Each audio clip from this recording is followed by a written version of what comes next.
श्री महाकाल। आज मैं आपको जो पहले वाले वीडियो में एक सूचना दी थी मैंने साबर मंत्रों के सदुपयोग और आपके दैनिक जीवन में उसके कुप्रभाव, कई व्यक्तियों के द्वारा और कई चैनलों के द्वारा आपको बार बार साबर मंत्रों का प्रयोग करने के लिए बताया जाता है। किसी प्रकार से कई शमशानी क्रियाओं के बारे में भी बताया जाता है, कई तरह की ऐसी अघोर क्रियाओं के बारे में भी बताया जाता है और भैरव क्रियाओं के बारे में भी बताया जाता है, चामुंडा क्रियाओं के बारे में भी बताया जाता है।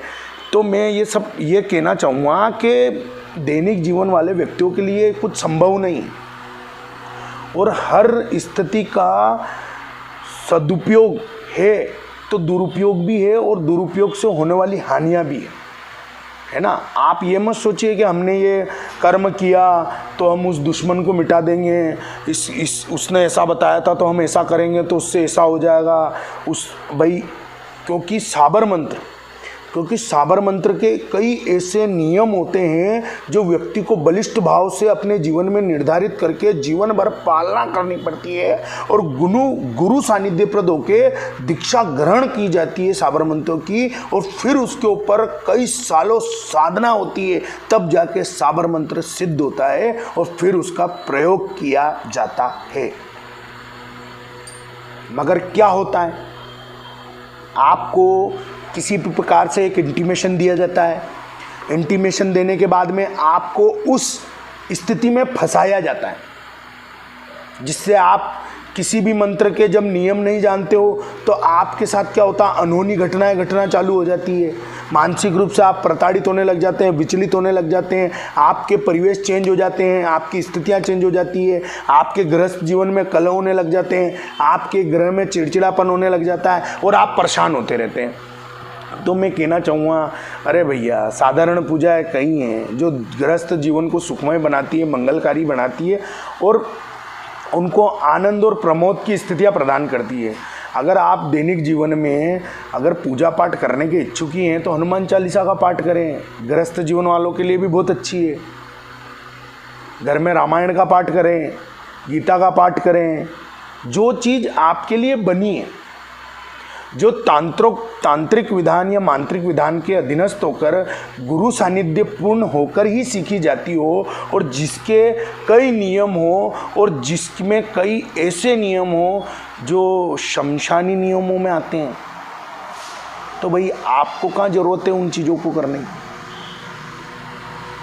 कई लोग भ्रमित मानसिकता वाले 24 घंटे लगे रहते हैं कुछ ना कुछ विषय और सब्जेक्टों को पकड़ के, क्योंकि उनको क्या द्वेषता बहुत होती है दूसरे लोगों से, तो वो उनका बिगाड़ने के चक्कर में स्वयं का बहुत कुछ बिगाड़ लेते हैं और फिर क्या करते हैं, कई स्थानकों पे जाके के अपनी स्थितियां बनाने का प्रयास करते हैं और जब वो जिन लोगों के द्वारा वो इंटीमेशन उन्हें दिए जाते हैं वो तो पल्ला झाड़ लेते हैं, क्योंकि वो उनसे जिम चुके होते हैं। उनने फंसाया ही उनको इसलिए कि वो 2 पैसे उनसे निकलवा सके।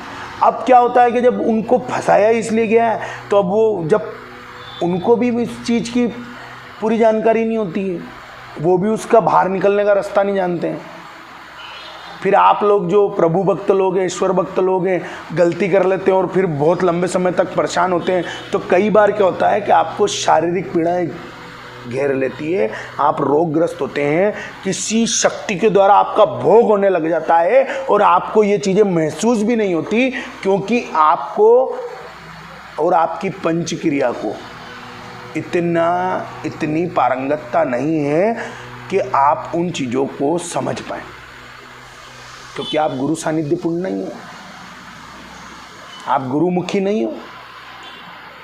क्यों बोला गया वैदिक परंपराओं में कि गुरुमुख होना बहुत आवश्यक है, गुरुमुख होना बहुत आवश्यक है, गुरुमुख होना बहुत आवश्यक है।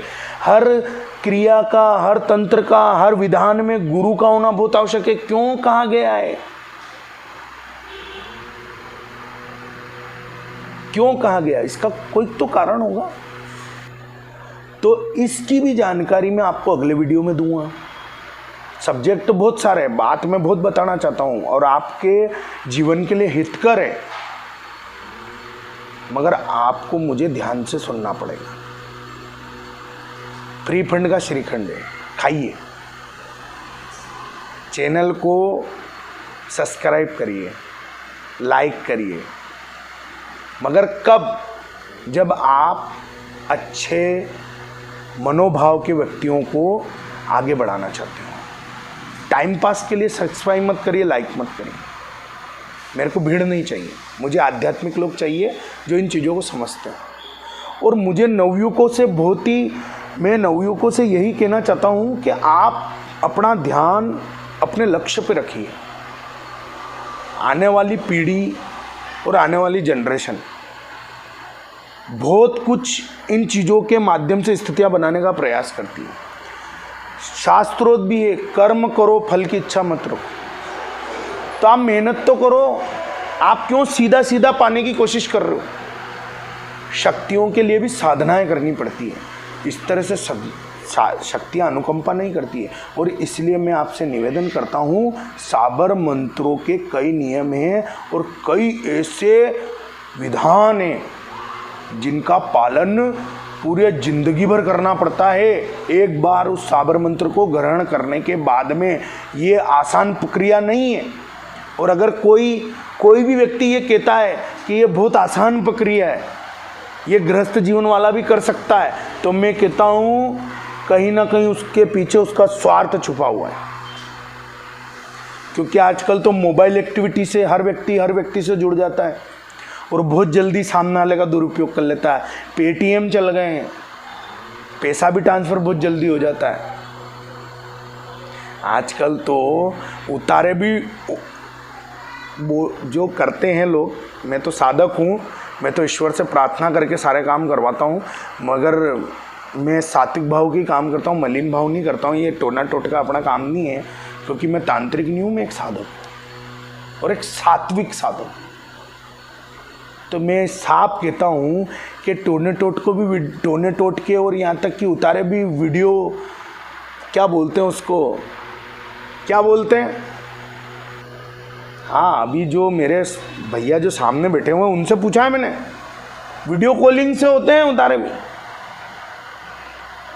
और सब चीज़ों के परिदृश्य और सब चीज़ों की स्थितियाँ ऐसे सोशल मीडिया पे जाया किया जाता है। अरे हर चीज़ का एक महत्व है, हर चीज़ की एक स्थिति है, हर चीज़ का एक परिवेश है। स्थानक बल प्रदानम, स्थान में बल होता है, स्थानक शक्तियों में बल होता है। मनुष्य मात्र भी उस स्थान पर बैठने के कारण पूजा जाता है।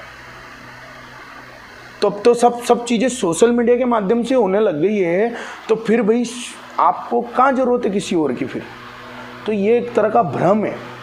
आप खंडन करिए इन चीज़ों का, विचार करिए मेरी बात पे, और ऐसे अनुपयोगी, आपके जीवन के लिए अनुपयोगी कर्म ही हैं, खटकर्म बोलते हैं इनको, इनसे दूर रहिए